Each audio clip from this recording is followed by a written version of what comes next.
Good morning. I'm your worship associate today, Colleen Finnegan. We are glad you are here, especially through all this rain, either congregant or visitor. Whoever you are, wherever you come from, whomever you love, wherever you are on your journey, however you identify, you are welcome in our faith community. If you are visiting here in the sanctuary, welcome. If you are visiting online, we invite you to introduce yourself and tell us from where you are watching. We are glad you are here. We are grateful for the presence of our great musician and songwriter, Chris Rosser.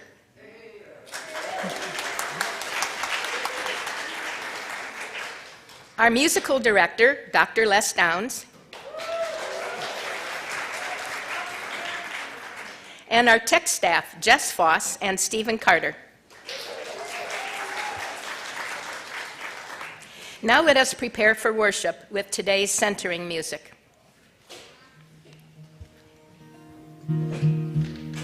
Good morning, everyone.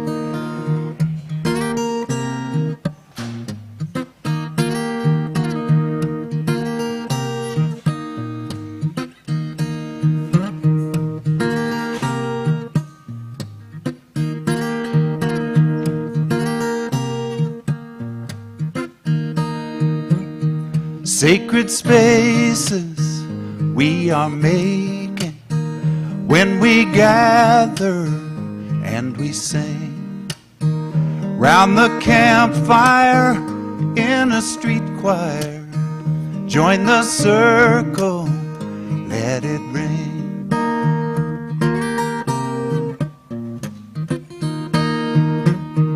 Bring your troubles, tell your story.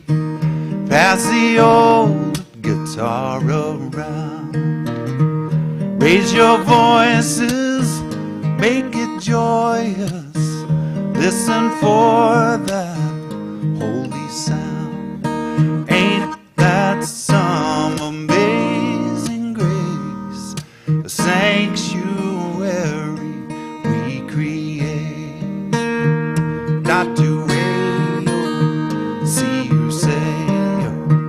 Dot to way-o, say, say, say. Dot to way-o, see you say. Dot to way-o, say, say, say. Feel your heartbeat, there's a rhythm, there is music all around. Find another sister, brother, take a stand on holy ground. Ain't that some amazing grace, the sanctuary we create? Dot to way-o, see you say. Dot to way-o, say, say, say.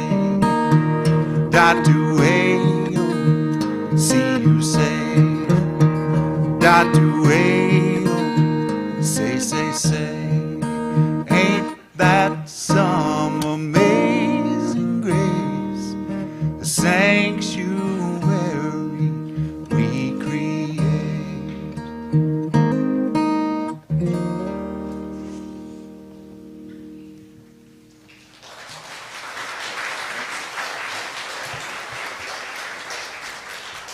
Thank you, Chris. Every Sunday, we light the chalice, the symbol of our Unitarian Universalist faith.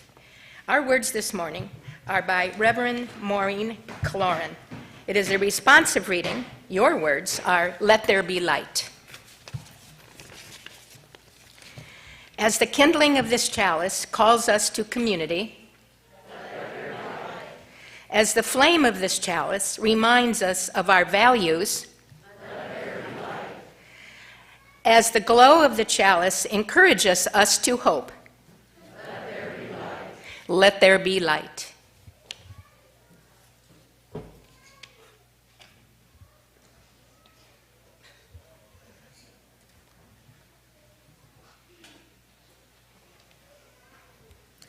Good morning. Buenos días. I'm Reverend CLAUDIA JIMÉNEZ, and I serve this congregation as Minister of Faith Development. And this morning, as you create this sanctuary, as you create this sacred space with your presence and your witness to each other, I offer our words by Reverend Sunshine Jeremiah Wolf. This will be our call to worship. This is a congregation that gathers in faith, not faith in one religion, one God, or one way. We gather in faith in the power of diversity, faith in the power of love, faith in the hope of a world transformed by our care. We gather in faith in ourselves and those around us. So take a moment, look around. Not a faith that requires perfection or rightness in one another. Rather, a faith that in our shared imperfection, we may learn to stumble and fall together. Faith that we will help one another to rise and to try again and again and again. We are Unitarian Universalist. We gather for worship. Let us begin this time of Sabbath, this time of sacred community with song. Please rise in body or spirit as we sing hymn 1010, We Give Thanks.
You may be seated.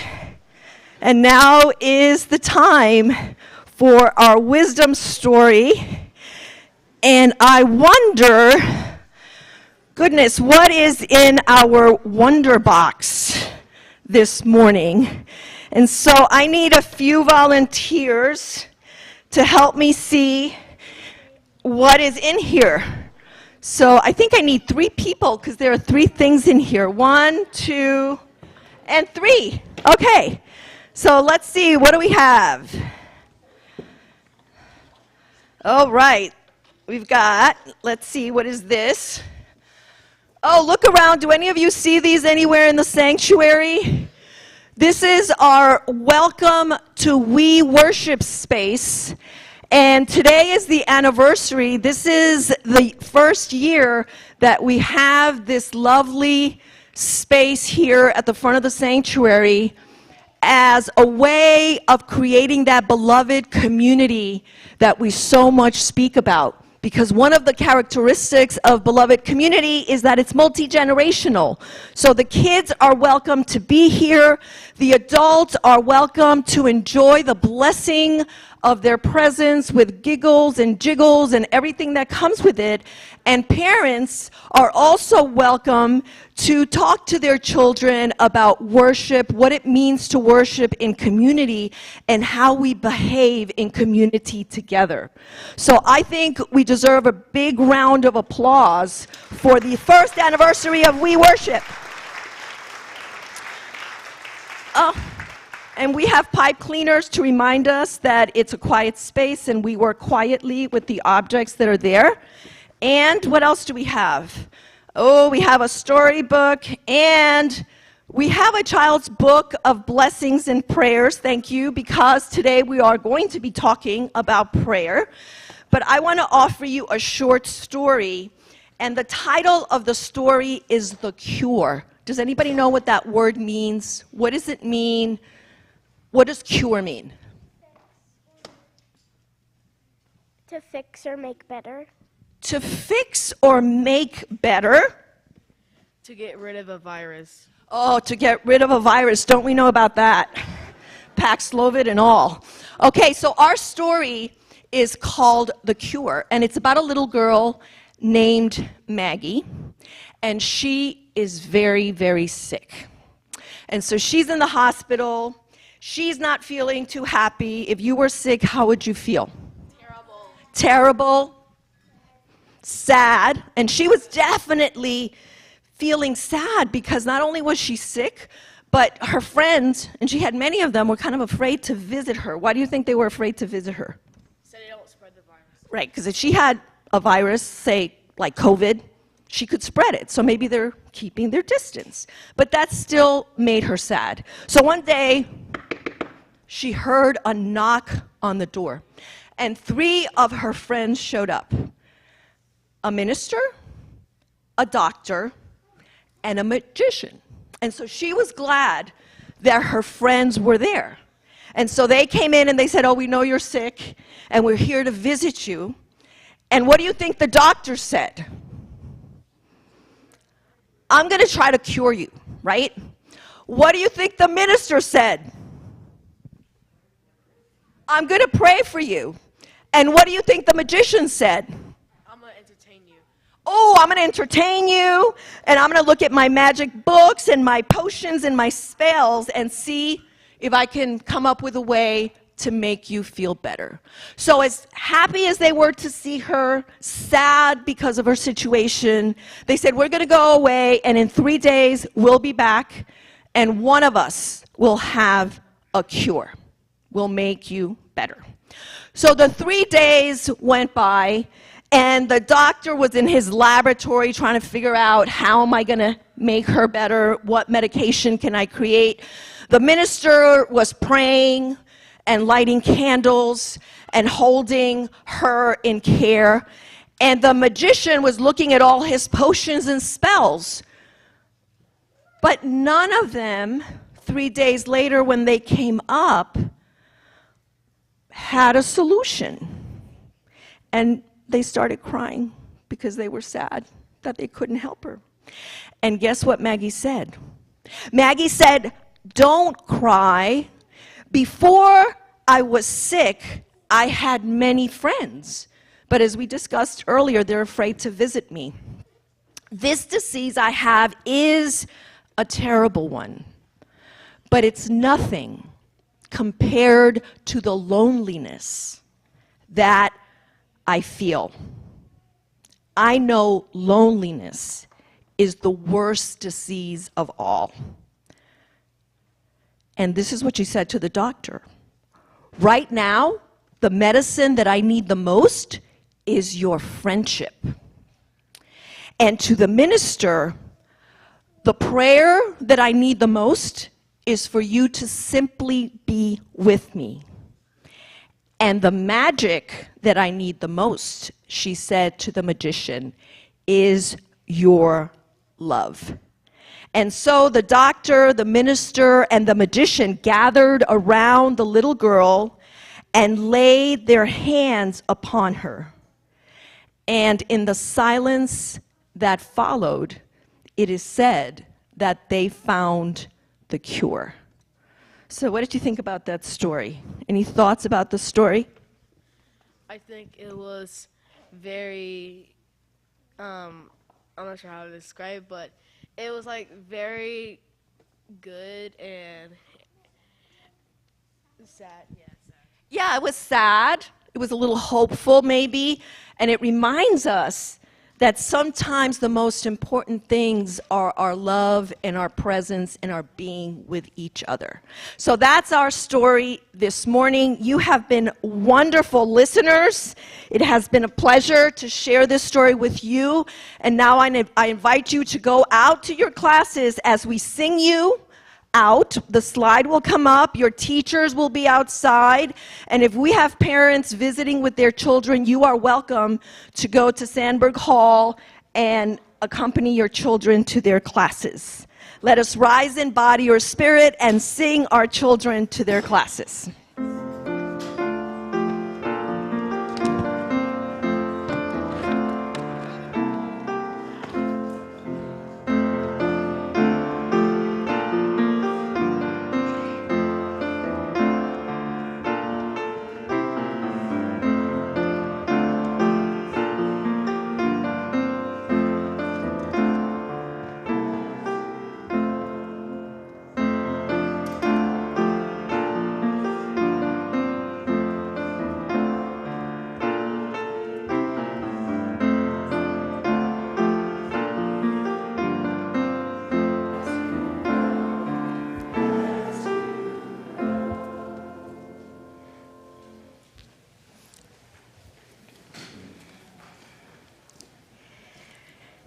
Well, as you heard, our theme today was prayer. And when Reverend Claudia mentioned that prayer was the theme, I hopped on the opportunity to do a little reflection about that. I attended Catholic school for 12 years and taught in Catholic school for 17 additional years, 13 years of which, as some of you know, I was a Catholic nun. You'd think with all that Catholic education, I would have achieved a degree in prayer with the possible minor in meditation. I call myself a recovered Catholic, and I've been a UU since 1993. That's 33 years in case you're counting on your fingers, which was not allowed when I went to school. I remember reminding the nuns that God gave us fingers. Why couldn't we use them to count? As usual, her response was, "You need to take it on faith." I remember learning about prayer in second grade, and that we pray for 4 reasons, using the Acts of the Apostles to help us remember, ACTS. We pray for adoration, contrition, thanksgiving, and supplication. I remember as a second grader, adoration. We don't need to tell God he's great. He knows. After all, he's God. Contrition. We don't need to confess to God. He knows what we've done. He's God. Thanksgiving. God knows if we're thankful, but maybe he just likes to hear it again, like Grandma. Supplication. Since God is all-knowing, he should know what we want. But he has so many people to listen to, and he's getting old. So maybe he needs to hear it again. That was as a second grader.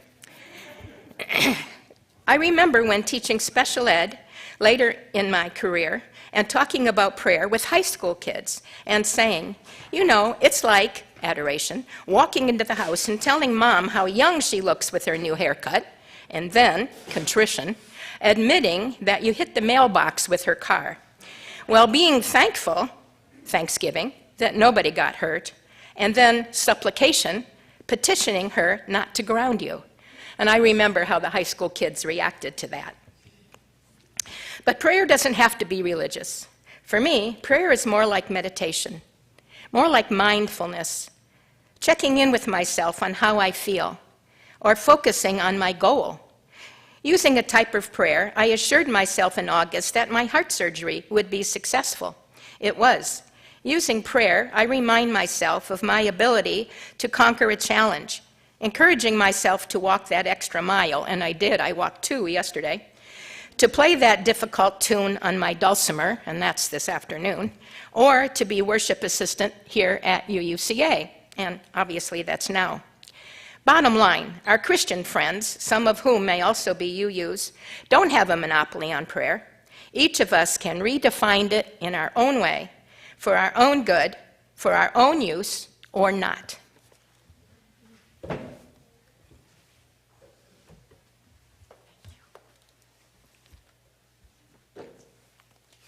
Well, I think we're done. The sermon has been given. Thank you, Colleen, for your reflection, and we will continue thinking about prayer as now we engage in a time of prayer or meditation, as it may be your custom, because during worship, in the center of our time together, we like to pause for a time of reflection, of going inward. And we open our hearts to prayer for the healing of pain and the gentle coming of love. And today our prayer is going to be sung. So I invite you to call into your consciousness what you bring today, as well as those who are suffering because of war, oppression, disease, and poverty. Today, on what would have been the 50th anniversary of Roe v. Wade, we hold in our thoughts women and trans and non-binary siblings who are being denied access to abortion care, as well as doctors who are afraid of performing the procedure, even when it is allowed. May we continue to work so that access to abortion care is not denied here in North Carolina, where as we speak, it is precarious. So friends, whatever you bring in your hearts today, let us sing together, and then we will share a moment of silence. We will be doing a metta prayer filled with loving kindness.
And now is the time for acknowledging any joys or sorrows that you bring with you this morning through our candle lighting ritual.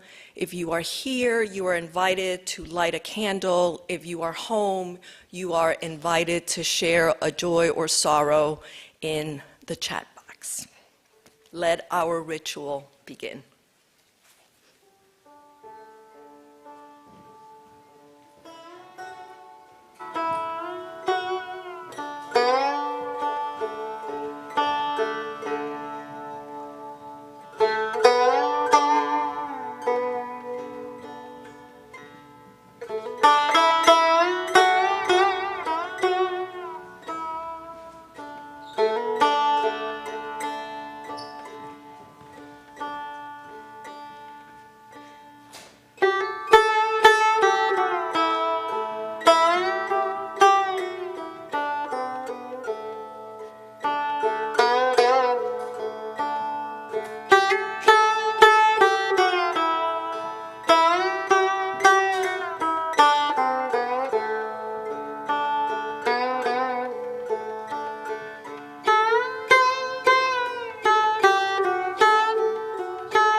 If you have lit a candle for a joy that you bring this morning, know that this community, this sacred community, holds you in that joy. And if you lit a candle for a sorrow in your life, know that we are here and there is love here for you during this time. And lastly, Colleen will light a candle for those in our community who are not present or are online. May their joys and sorrows also be held in our hearts.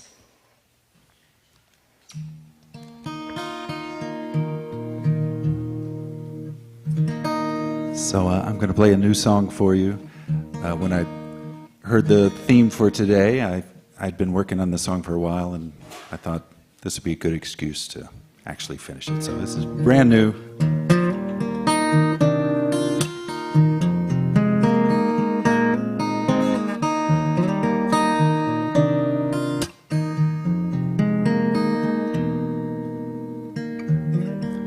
when the tears have all run dry, and the hopeful words have all been said, I go down to the riverside, close my eyes and bow my head, bow my head, bow my head, sink these worries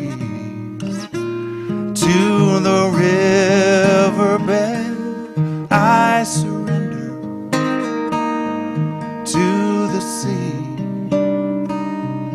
bow my head to the mystery.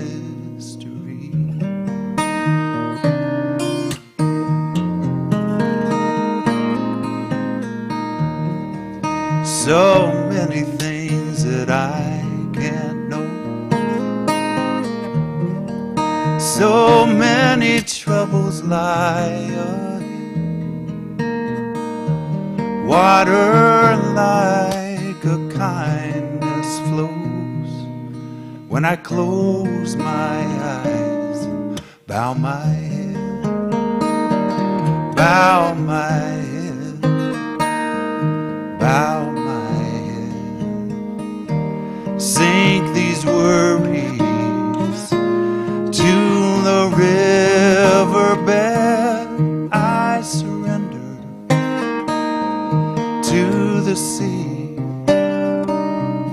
bow my head to the mystery.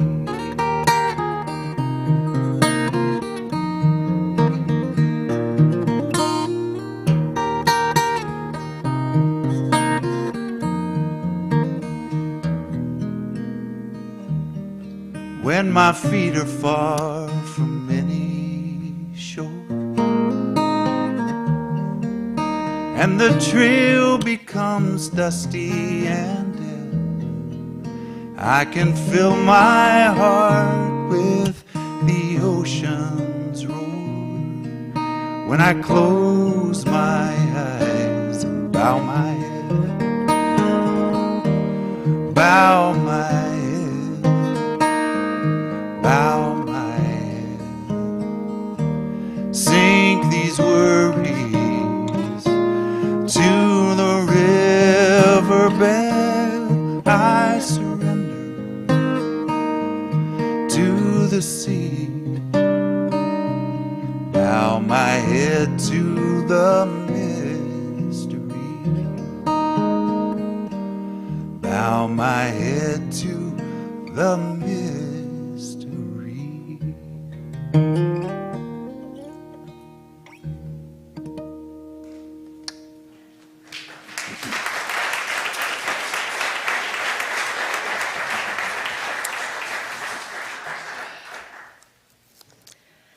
Chris, thank you so much. That was just beautiful. Because, you know, whatever our spiritual journey has been, and whatever our experience has been around words like prayer or words like God, isn't it just about humility and presence and surrender and knowing that we are part of something larger, way larger than we are, than we can comprehend. But somehow in our own hubris, we want to explain it. We want to know it. And there's just some stuff that is unknowable. And so, Chris, thank you for sharing with us an understanding of what prayer can be. Because I know in my own experience, like Colleen, I was raised in Catholicism, and for me, prayer was a lot of memorized stuff.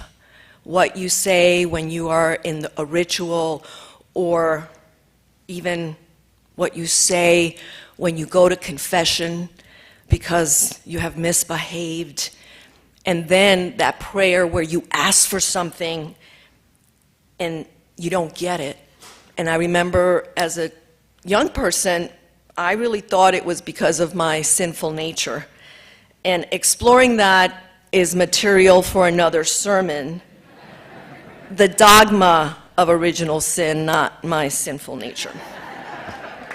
So I did stop praying when I was in high school, and one of the things that I learned as I became a UU was that sometimes words like prayer and God can be triggering for those of us who have been hurt by a tradition in which belief in God and adherence to dogma are paramount. And yet, as Unitarian Universalists, we aspire to be theologically inclusive. Don't we repeat in our principles that we affirm everybody's right to search for what is true, and we affirm that there are many paths to the truth. And we encourage ongoing learning during our spiritual journey. So I wonder if revisiting prayer and God with humility and curiosity may lead to healing and to true acceptance of diverse theologies. Because, my friends, there are Unitarian Universalists who are theists. The key, I think, is in recalling Carl Sagan's response to the question as to whether he believed in God, and his response being, it depends on how you define God. Because aren't there many different ways of acknowledging what is sacred and holy and transcendent? And it could be God. We just need to talk about it and be curious enough to understand what others are thinking. In his book, Simply Pray, UU minister Eric Wickstrom invites us to consider 4 types of prayers. And so Colleen shared the Catholic types of prayers. And I think what Wickstrom does as a Unitarian Universalist and as an atheist is propose a way that we can take back this language of prayer and engage with the Word based on our understanding of God and the sacred. And so he invites us to consider 4 types of prayer. Prayers of naming, of praise and thanksgiving. Prayers of knowing, recognizing places for reconciliation and honest self-appraisal, even confession when we have missed the mark.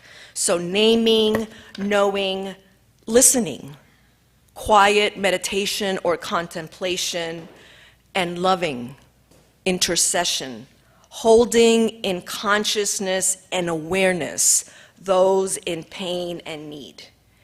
And so following Wickstrom, an intervening divine power is not necessary for any of these types of prayers. And of course, even as a Unitarian Universalist, I learned this through personal experience because I had read about this, but in a moment of crisis in my life, I really wanted to be able to pray. A few years ago, my father was attacked and robbed on his way home from work in New York City. And he was hospitalized, and his face was severely swollen due to nerve damage. And my mother called me hesitantly to share the news. And I recall the panic and the helplessness that I felt. And in that moment, I really wanted to pray. I wanted to know that there was some higher power that would make my father better, that would help me feel less helpless.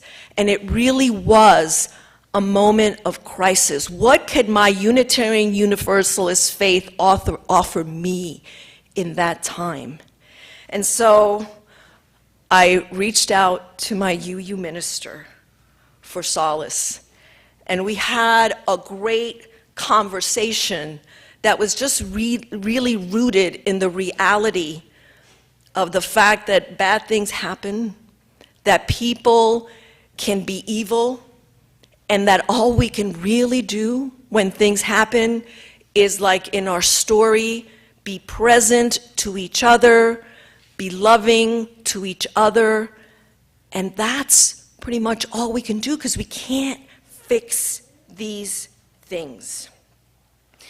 And in that conversation, I realized that spiritually I was at a different place, that faith of my childhood, that blind faith in a divine entity, was no longer useful to me in this part of my journey.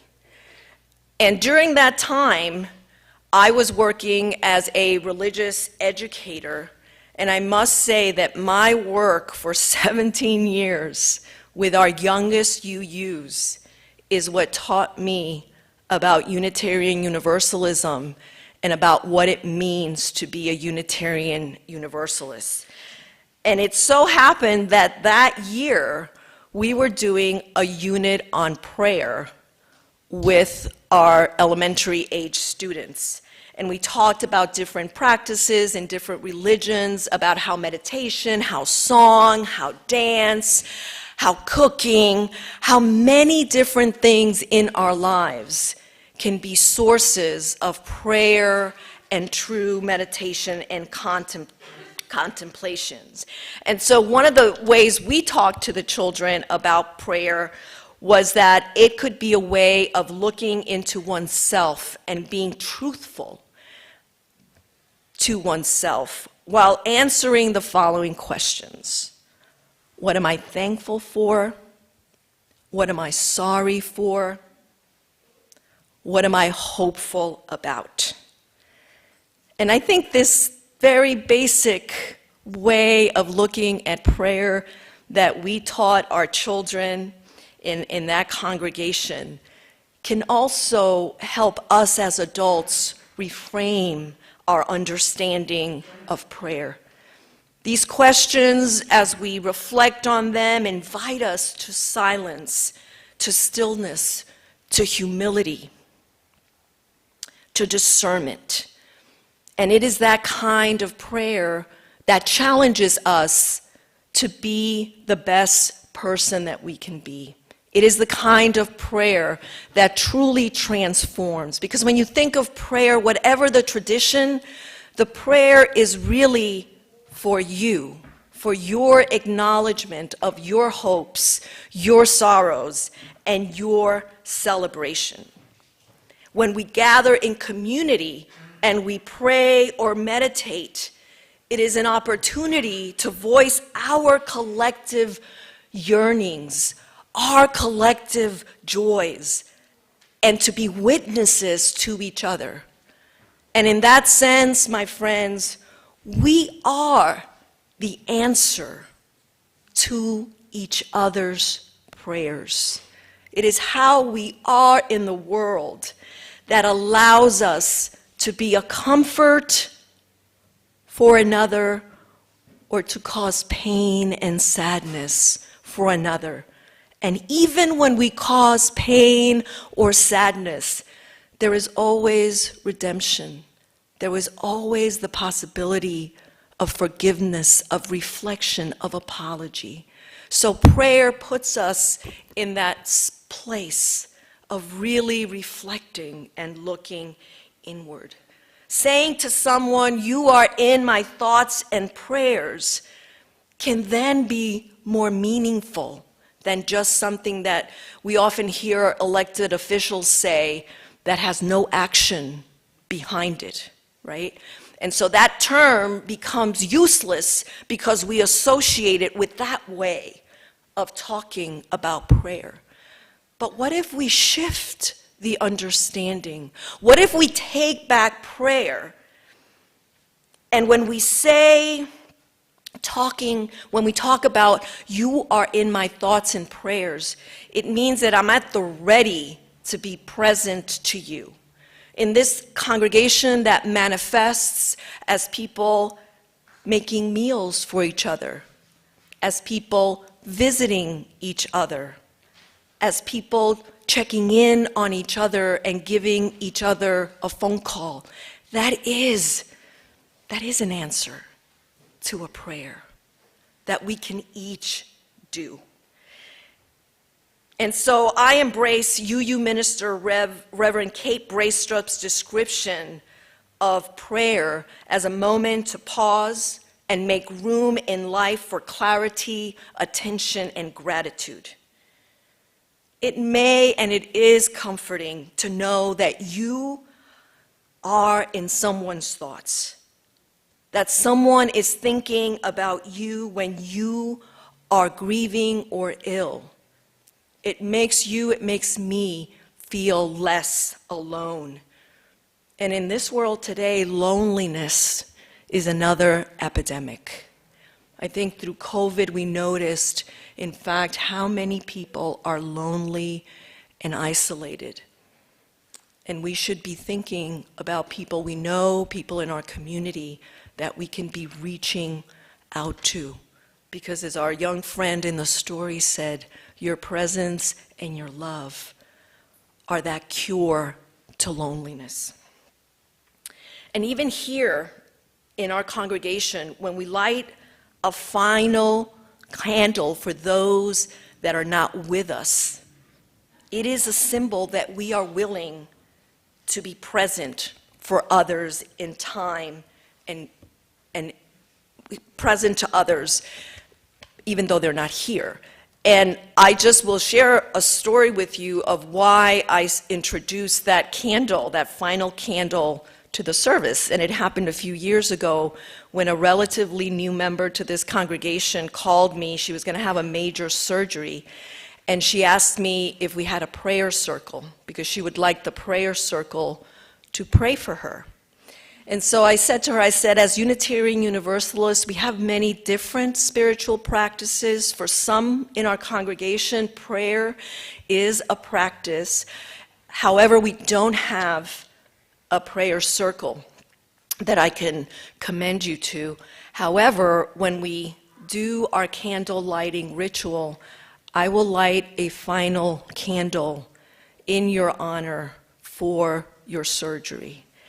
And I think that's another way that we can show others. Just knowing that people are rooting for us makes a difference in our lives.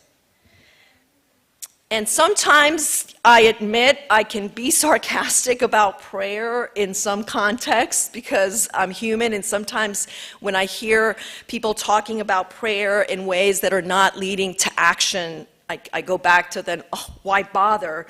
But then I revisit the words of Reverend Braestrup, who wrote this about her cousin's prayers for her. I am not happy because her prayers appeared to be effective, but because I counted a privilege to be held in her heart. Braestrup's words encourage us to be generous and respectful when others genuinely hold us in their thoughts and prayers. Prayers can be a very hopeful, centering spiritual practice.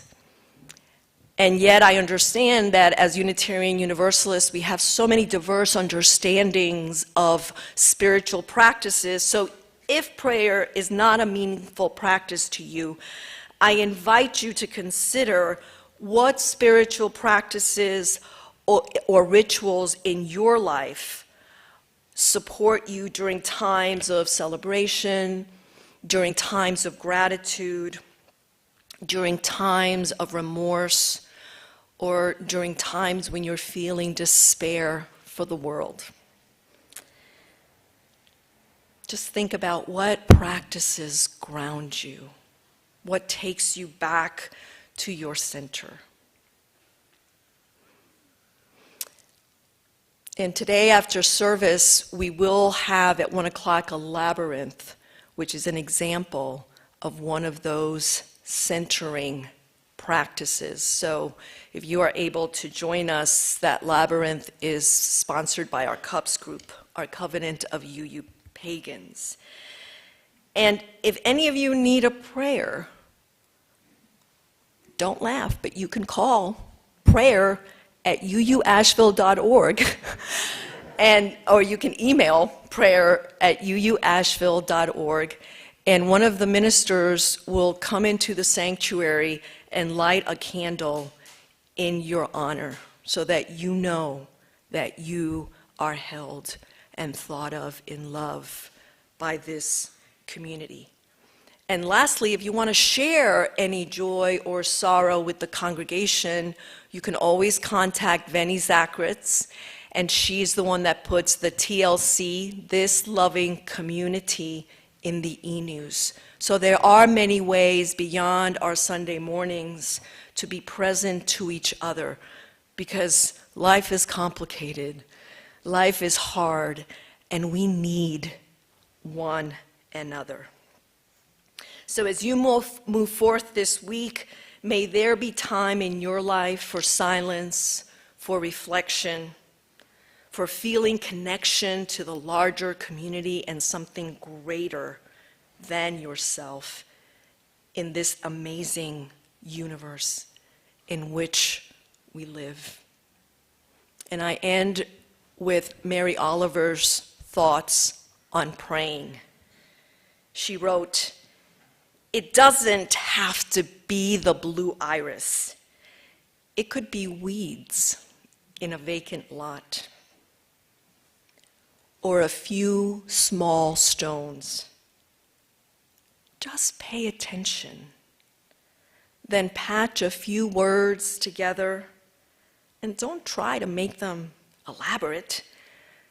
This isn't a contest, but the doorway into thanks, and a silence in which another voice may speak." May it be so, my friends. And because prayer isn't always silence, sometimes it's movement and joy, we're going to join our voices in song, hymn 1024, When the Spirit Says Do. And feel free to move and clap. Please rise in body or spirit.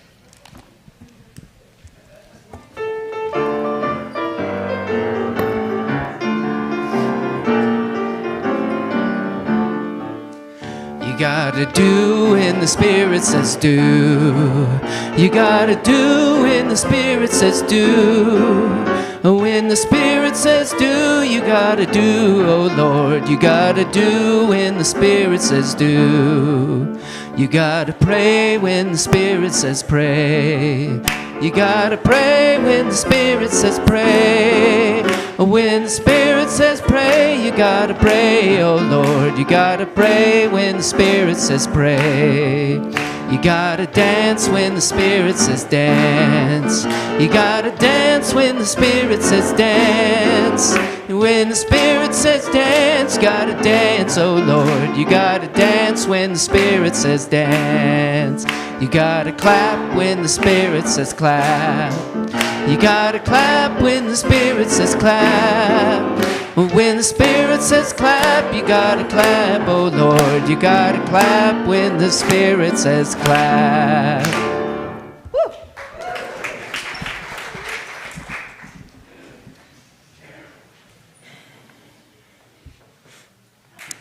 The work of the congregation.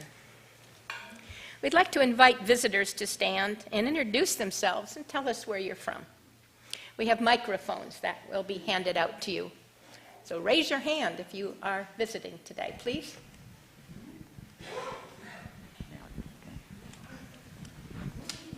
Come on, have courage. Come on, stand up.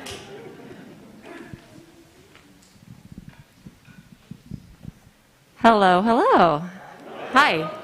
My name is Libby. I've lived in Asheville for a couple years, and I'm here with my mom, Susan, who's been here almost 30 years and used to attend this very church many, many years ago before her life got busy with real estate. But it's a joy to be here, so thank you.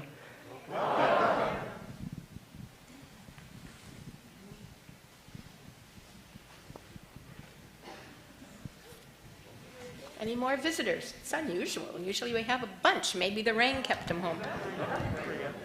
Oh, have another? Great. Hi, my name is Kate. I've lived in Asheville for about 4 years now, and yeah, it's my first time here. Welcome. Thanks. Hey, I'm Scott. I've lived here a couple of years, and it's also my first time here. Thank you.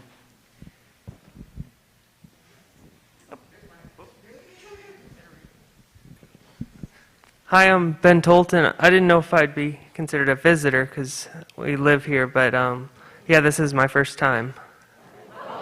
Then you're a visitor. Okay, a little reluctant, but we finally heard from everyone. Our announcements run as slides at the beginning of the service. If you missed them, just refer to Thursday's weekly news and everything is described there. Our community plate recipient this month is UU Asheville Hetland Scholarship, a one-time and/or renewing award of between $1,000 and $2,500 to a student who identifies as belonging to the global majority. I had to look that up myself. Will attend an accredited 2- or 4-year college or university and has a history of community service. Preference is given to a student who is first in their family to attend college. You can donate by check, put community plate in the memo line. You can also donate online. Today's offering will now be collected and gratefully received. If this is your first time here, please let the collection plate pass you by. This service is our gift to you, and your presence here is your gift to us.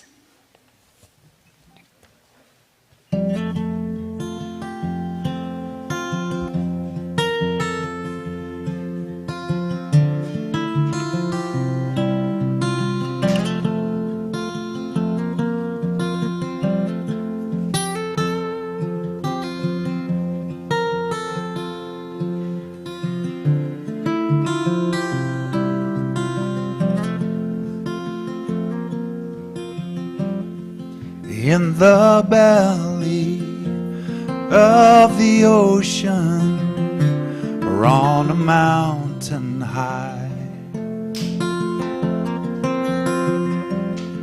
riding on the love and motion, stirring by and by,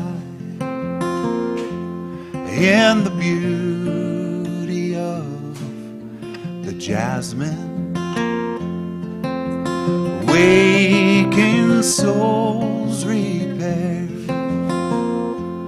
kings and nations bow to the one hidden everywhere,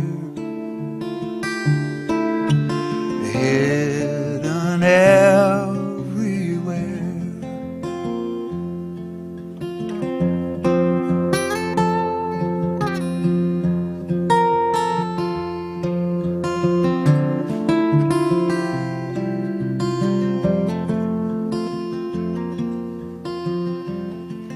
In the ancient books of wonder, some will find you there,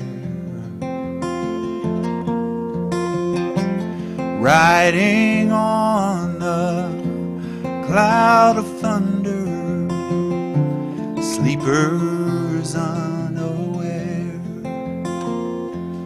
in the beauty of the jasmine, waking souls repair, kings and nations bow to the one hidden everywhere, hidden everywhere,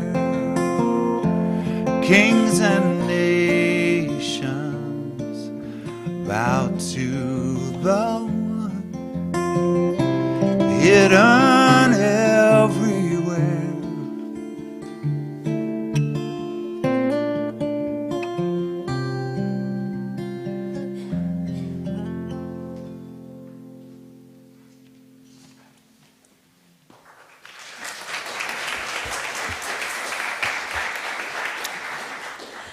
Thank you, Chris, for the gifts of your time, your talent, your presence, and your treasure. We are indeed grateful, and we are doubly grateful for Chris's presence with us this morning. Our closing words are from Reverend Heather Ryan Starr.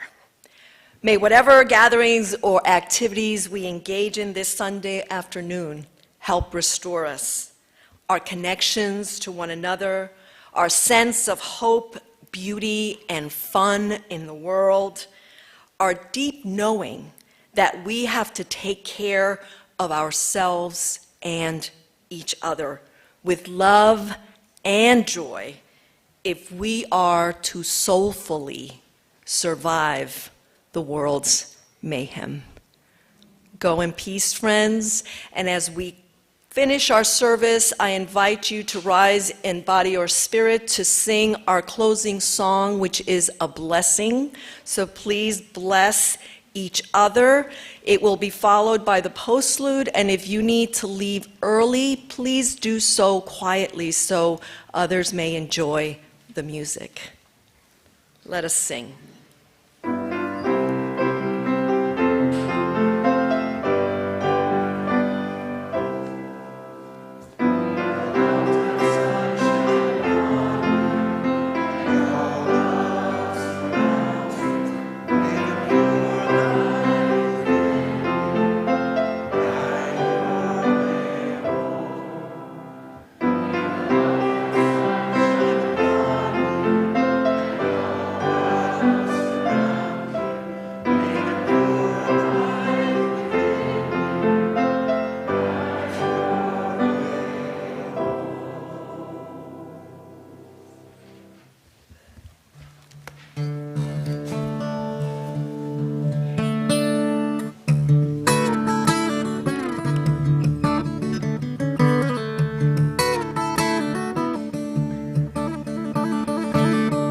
This is a Buddhist blessing, and it's in Sanskrit, but I sing the English also. So it's, may all beings everywhere be happy and free.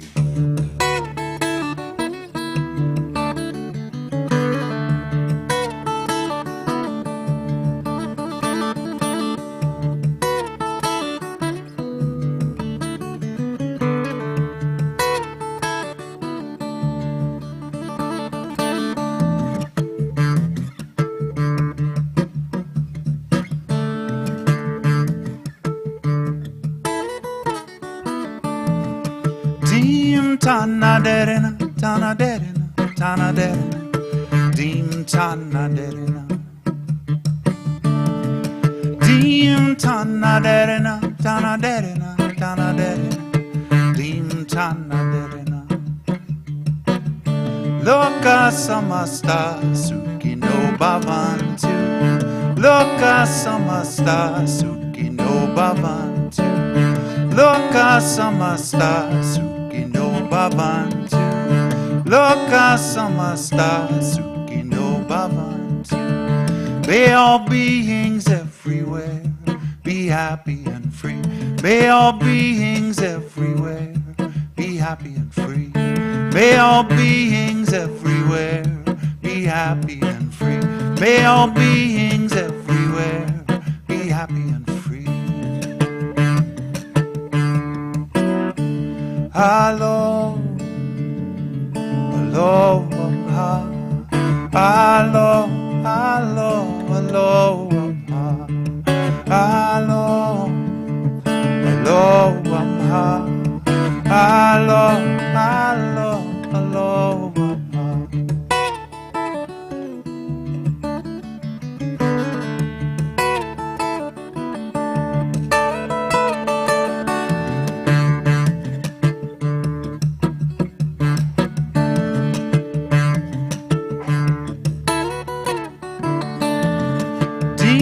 Tana derina, tana derina, tana derina, dim tana derina. Dim tana derina, tana derina, tana derina, dim tana derina. Loka samasta sukhino bhavantu. bavantu. Loka samasta sukino bavantu. Loka samasta sukino bavantu. Loka samasta sukino bavantu. May all beings everywhere be happy and free. May all beings everywhere be happy and free. Wanna try that part? May all beings everywhere be happy and free. May all beings everywhere be happy and free. May all beings everywhere be happy and free. May all beings everywhere be happy and free. Alo, alo, abha. Alo, alo, alo.